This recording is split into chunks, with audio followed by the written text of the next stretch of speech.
Halo teman-teman, perkenalkan nama saya Farhan Hakim dari Prodi Pendidikan Komputer Angkatan tahun 2023 kelas A, di mana di sini saya akan menjelaskan materi yang berjudul Sitasi Ilmiah dalam Karya Tulis Ilmiah.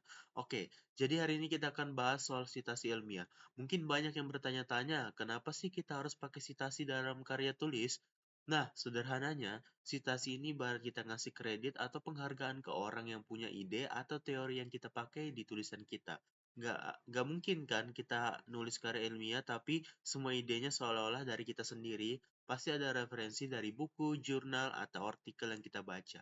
Nah, karena kalau kita nggak mencantumkan sumbernya, itu bisa disebut plagiat atau nyontek. Plagiarisme itu bukan hal sepele loh. Kalau di dunia akademik, ini bisa berujung pada sanksi serius, skripsi bisa ditolak, nilai bisa dikurangi, bahkan bisa berdampak ke reputasi kita sebagai mahasiswa atau peneliti. Makanya, penting banget buat tahu cara kita menggunakan sitasi yang benar supaya kita terhindar dari masalah itu. Nah, dalam sitasi ini ada beberapa hal penting yang harus kita pahami. Yang pertama adalah kutipan. Kutipan ini ada dua jenis, yaitu kutipan langsung dan kutipan tidak langsung. Kalau kutipan langsung, itu diambil kata-kata dari sumber asli tanpa diubah dan biasanya ditulis di dalam tanda kutip. Sedangkan tulisan tidak langsung, kita menulis ulang dengan bahasa kita sendiri, tapi tetap harus mencantumkan sumbernya. Selain kutipan, kita juga perlu tahu soal catatan kaki. Ini biasanya ada di bagian bawah halaman dan berfungsi untuk menjelaskan sumber kutipan atau memberikan informasi tambahan. Jadi misalnya ada teori yang kita pakai dan kita pengen kasih detail lebih lanjut, bisa pakai catatan kaki supaya tulisan kita tetap rapi dan gak penuh dengan keterangan tambahan di tengah paragraf. Lalu ada daftar pustaka, bagian sering banget disepelekan, padahal ini sangat penting banget. Daftar pustaka ini ibarat bukti kalau kita memang ngambil referensi dari sumber yang valid. Jadi kalau dosen atau pembaca mengecek kebenaran informasi yang kita pakai, mereka bisa langsung melihat daftar pustaka ini.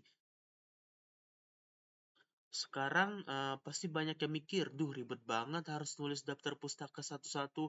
Tenang, sekarang tuh ada aplikasi yang bisa bantu kita. Ada yang namanya Mendeley, Zotero, dan EndNote yang bisa memudahkan kita dalam menyusun referensi secara otomatis. Jadi kita tinggal input data sumbernya, terus aplikasi ini akan otomatis bikin daftar pustakanya sesuai dengan format yang kita pilih. Terakhir kita bahas soal plagiarisme. Ini adalah kesalahan yang sering dilakukan tanpa sengaja. Misalnya kalau kita lupa ngecantumin sumber atau karena asal ngopi paste dari internet. Plagiarisme ini ada banyak jenisnya, mulai dari nyontek kata per kata, nyontek ide tanpa menyebut sumbernya, sampai menggunakan karya sendiri yang sudah pernah dipublikasi tanpa izin. Cara paling aman buat menghindari plagiarisme ini adalah dengan salah satu mencantumkan sumber menggunakan teknik parafrase yang benar.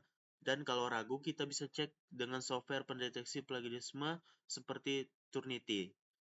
Jadi kesimpulannya, sitasi ini bukan cuma formalitas, tapi juga membentuk kejujuran akademik dengan memahami cara menggunakan kutipan, catatan kaki, daftar pustaka, dan memanfaatkan aplikasi referensi. Kita bisa pakai karya ilmiah yang lebih kredibel, dan berkualitas. Yang paling penting, kita harus selalu menjunjung tinggi etika akademik supaya tulisan kita bisa dipertanggungjawabkan. Baik, itu saja dari saya. Apabila ada kesalahan dalam menjelaskan, mohon dimaafkan. Saya akhiri. Wassalamualaikum warahmatullahi wabarakatuh. Dadah teman-teman.